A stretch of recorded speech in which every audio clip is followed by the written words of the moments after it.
বাবা, ও বাবা, বাবা। হ্যাঁ, কি বলছিস? বাবা তুমি আসবে নাকি ঝাঁপ দিয়ে দেব? না, আমি আসবো না, তুই ঝাঁপ দিয়ে দে। বাবা তুমি আসবে কি ঝাঁপ দিব?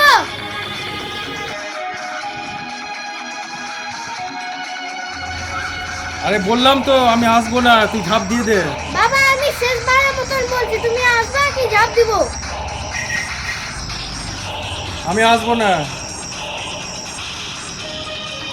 তাহলে তুমি আসবে না তো, ঝাঁপ দিচ্ছি, দাঁড়াও।